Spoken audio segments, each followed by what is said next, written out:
Beberapa bulan terakhir topik resesi dunia 2023 di mana-mana lagi rame-ramenya. Entah itu di TV, koran, YouTube, Twitter, Instagram. Berita resesi seakan-akan nggak ada habis-habisnya. Banyak yang beritakan tentang sisi horor, gimana resesi tersebut bakal mempengaruhi dunia, and so on and so forth. Tapi kita nggak usah muluk-muluk mikirin tentang ekonomi gede dulu deh. Ada nggak sih cara kaya dari saham di saat resesi? Di video ini, gue pengen bahas apa yang gue lakukan sendiri sebagai full-time trader dan investor di IHSG kalau resesi dunia 2023 benar-benar kejadian. Dan gue bakal bagi ke 5 chapter besar, biar kalian benar-benar ngerti kalau ini tuh adalah kesempatan emas buat melipat gandakan portofolio kalian. Tapi pertama-tama gue pengen disclaimer dulu, kalau ini sama sekali bukanlah saran investasi. Tapi ini adalah apa yang gue lakuin buat portofolio gue sendiri, yang bisa jadi cocok atau malah gak cocok buat kalian. Jadi silakan video ini kalian jadikan sebagai insight dan sesuaikan dengan strategi investasi kalian masing-masing. Dan kalau misalnya kalian suka dengan video seperti ini, gue sangat apresiasi support kalian dengan like dan subscribe channel ini. Oke, berangkat. Number 1, look for opportunities. Ada sebuah wisdom dari Cina yaitu Weiji. Wei artinya krisis, sedangkan Ji artinya kesempatan atau peluang. Dalam filosofi Cina kuno, artinya dalam setiap krisis selalu tersimpan peluang. Nah, peluang seperti apa yang bakal muncul di IHSG karena resesi 2023 ini? Kalau kita ambil data statistik US market 70 tahun terakhir, rata-rata return tahunan SP 500 itu adalah di 11%. US sendiri sampai hari ini tercatat telah mengalami 11 kali resesi termasuk COVID.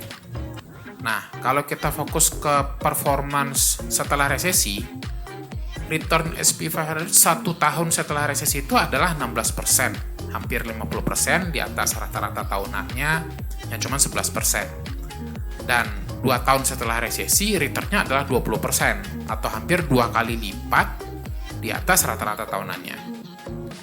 Nah, kalian harus ngerti, kalau negara-negara emerging market, termasuk Indonesia, itu memiliki growth dan return yang jauh lebih gede dibanding mature ekonomi seperti US dan Eropa.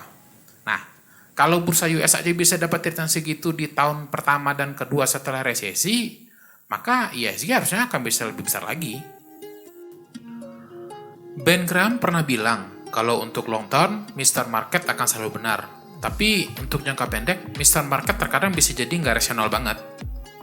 Saham-saham fundamental bagus yang fair value-nya tinggi justru diobral di harga murah karena fear. Kalau kata Pak Lo Keng Hong, lagi banyak Mercy yang dijual dari harga bajai nih. Jadi sekarang itu waktu yang pas banget buat kalian untuk start bikin daftar saham-saham fundamental bagus buat time frame investasi 1-2 tahun ke depan. Gue pribadi udah prepare watchlist, tapi gue belum ada nambah posisi. Alasannya, gue gak bakal bahas detail sekarang dulu di chapter ini, karena ada beberapa hal yang gue harus jelasin dulu biar kalian nangkep the full picture. 2. Keep an eye on the economy. Sebelum gue bahas apa yang kalian harus lakuin, kalian harus ngerti dulu apa yang terjadi di dunia sekarang. Sebenarnya gue nggak perlu jelasin terlalu banyak di sini, selain gue ingetin kalian kenapa resesi ini terjadi. Kita rekap aja ya. Perang Rusia-Ukraina dan sanksi ekonomi yang diberlakukan oleh Amerika dan Eropa terhadap Rusia memicu terjadinya kelangkaan bahan bakar, atau lebih dikenal sebagai krisis energi. Kelangkaan bahan bakar ini bikin harga berbagai bahan pokok jadi naik, dan ini memicu kenaikan inflasi yang melebihi ambang batas. Untuk menekan inflasi, Fed pada 14 Desember 2022 lalu untuk kesekian kalinya kembali menaikkan suku bunga acuan US ke range 4,25 sampai 4,5%. Berbarengan dengan itu, Fed juga menerbitkan economical projection dan view mereka terkait ekonomi 2023. Nah, ada 2 hal penting yang perlu digarisbawahi dari economical projection ini. Pertama, Fed merevisi naik target suku bunga mereka menjadi 5,1% dari yang awalnya cuma 4,6%. Artinya apa? Ini berarti bahwa inflasi yang saat ini sedang dihadapi Amerika lebih buruk dari perkiraan. Nah, yang kedua, Fed belum ada rencana untuk menurunkan suku bunga di 2023. suku bunga kemungkinan baru akan mulai diturunkan di 2024 ke level 4,1% dan selanjutnya ke 3,1% pada 2025. Krisis energi juga bikin inflasi Indonesia hampir naik 2 kali lipat di atas limit yang telah ditetapkan BI. Namun, ekonomi kita syukurnya masih bisa lebih baik dibandingkan Amerika dan negara-negara lain karena kita sendiri adalah produsen komoditas minyak dan batu bara yang secara nggak langsung ya juga diuntungkan oleh kenaikan harga bahan bakar. Pemerintah juga optimis kalau ekonomi Indonesia masih akan tumbuh di 2023. Dan menurut Bloomberg, potensi Indonesia jatuh ke resesi itu cuma 3%. Jadi harusnya Indonesia masih aman dan resilient bisa bertahan dari resesi dunia di 2023. Tapi bukan berarti Indonesia nggak bakal kena imbas resesi. Setelah ADB dan IMF, Fitch Rating juga memangkas proyeksi pertumbuhan ekonomi Indonesia di 2023 dari yang awalnya 5,8 turun jadi cuma 4,8%. BI pun diramalkan masih akan terus menaikkan suku bunga hingga semester 1 2023 di 5,75% untuk mengendalikan inflasi. 3. Cash is the king. Kalau kalian ngerti baca precision chart, harusnya udah pada tahu kalau indeks Amerika itu lagi bearish, regional itu lagi mayoritas bearish, dan IHSG itu juga lagi bearish di saat video ini dibuat. Dan kalau kalian adalah trader yang disiplin, harusnya indikasi market bearish juga udah kelihatan dari trading jurnal kalian. Dari pengalaman gue dan beberapa teman trader senior, kalau lagi bull market, dari 10 trade entry yang dicatat di jurnal, 7 atau 8 trade itu bakal cuan. Sedangkan kalau market lagi bearish, dari 10 kali entry bisa cuan 1 atau 2 aja udah syukur. Ada kutipan menarik dari buku Momentum Masters tentang bagaimana cara trader-trader terbaik dunia dalam menghadapi bear market. Kalau ada suatu saham yang chartnya uptrend, tapi posisi market lagi bearish, apakah kalian akan beli saham tersebut atau enggak? NRV ini bilang, kalau saya yakin market lagi bearish, saya prefer diam aja jadi penonton. Tapi di situasi tertentu, saya bakal tetap trading, tapi dengan posisi yang lebih kecil. David Ryan sendiri menanggapi, saya bakal tetap buy, karena bahkan di bear market terburuk sekalipun, terkadang masih ada perusahaan yang bisa growth kuat dan sahamnya bisa melawan tren turun market. Tapi sangat sedikit saham yang bisa bergerak melawan arus, jadi kita harus sangat selektif. Dan Zenger berkomentar, kalau saya menghindari saham 90% ketika market bearish, growth stock dan momentum stock biasanya bergerak searah dengan market. Sedangkan Mark Ritchie menjawab, kalau cuma ada 1 atau 2 saham yang bertahan selama market bearish, saya prefer untuk tidak membelinya.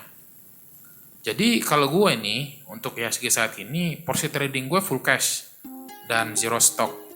Sedangkan untuk porsi invest, masih ada sekitar 30% posisi saat ini masih floating loss, dan gue belum ada rencana buat nambah lagi sampai gue benar-benar yakin kalau IHSG udah balik arah ke bullish. 4. Trend is your friend. IHSG 2023 menurut gue butuh suatu katalis makro yang signifikan supaya bisa balik bergerak uptrend. Dan katalis yang possible menurut gue adalah market saham US reversal dan kembali bullish. Nah, kalau buat kalian yang udah nyimak video ini dari chapter 2, pasti bakal nanya nih, kalau Fed sendiri belum ada rencana buat nurunin suku bunga di 2023, berarti US dan global di 2023 harusnya masih akan resesi dong. Terus gimana caranya indeks saham US bakal bullish?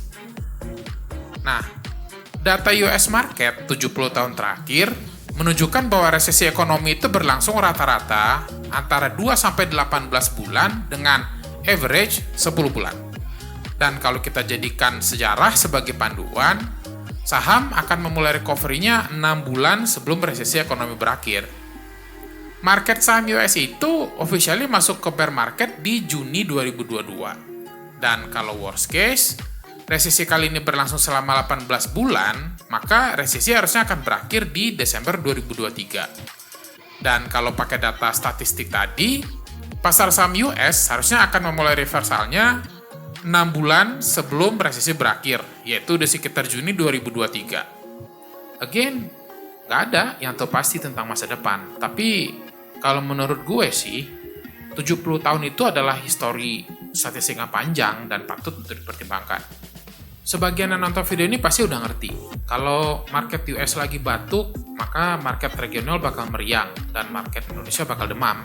Nah, dengan tesis yang sebaliknya, bahwa indeks saham US kembali bullish, harusnya IHSG akan punya katalis positif yang signifikan untuk melanjutkan bullishnya menuju target 7.800 atau 8.000 di 2023. Secara teknikal, indikasi awal bullish trend IHSG bisa kelihatan dari reversal index yang saling mengkonfirmasi antara IHSG dengan indeks negara-negara ekonomi besar dunia yaitu US, Eropa, dan Cina. Tapi kekurangan teknik ini adalah bahwa kalian cukup rentan terjebak dead cat bounce ataupun false break dari pergerakan indeks. Dan biar bisa dapat probabilitas yang lebih tinggi apakah bursa US bakal bullish di Juni 2023 nanti atau enggak, kalian harus pakai indikator makroekonomi. Nah, masalahnya kalau gue bahas di video ini indikator makro apa aja yang bisa ngedetect ekonomi reversal di awal, maka nanti nggak akan ada kelar-kelarnya. Nah, sebagian kalian pasti bakal nanya, kalau gue pakai indikator makro Fed pivot yang lagi rame-ramenya diomongin orang-orang itu gimana? Kalau kalian pakai indikator itu, kemungkinan besar kalian entry ke marketnya bakal telat. Why? Karena kebijakan moneter seperti interest rate itu adalah policy yang sifatnya reactionary atau itu dibilangnya sebagai indikator lagging. Jadi, friendly advice dari gue, kalian mulailah pelan-pelan untuk belajar tentang macroeconomic framework, apa tanda-tanda ekonomi suatu negara mulai membaik, dan tren ekonomi apa yang perlu diperhatikan. Mumpung masih banyak waktu. 5. Consider alternative investment. Ada beberapa step yang gue harus bahas dulu biar kalian ngerti the big picture. Basically, ada 4 business cycle, yaitu recovery, expansion, slowdown, dan contraction. Kalau kita ambil referensi dari market US untuk bursa saham, bonds, pasar uang, dan komoditasnya selama 70 tahun terakhir, ada korelasi yang kuat antara business cycle ini terhadap performance return dari keempat aset classes tersebut. Nah, kalau kita flashback lagi ke chapter 2, di mana outlook ekonomi Indonesia 2023 itu masih akan tumbuh, tapi dengan proyeksi yang dipangkas, serta juga masih akan ada kenaikan suku bunga, maka tesis gue adalah, kalau Indonesia itu di 2023 akan berada di fase slowdown. So, aset apa yang jadi best performer di fase slowdown? Ya, pasar uang dan komoditas, bukan saham.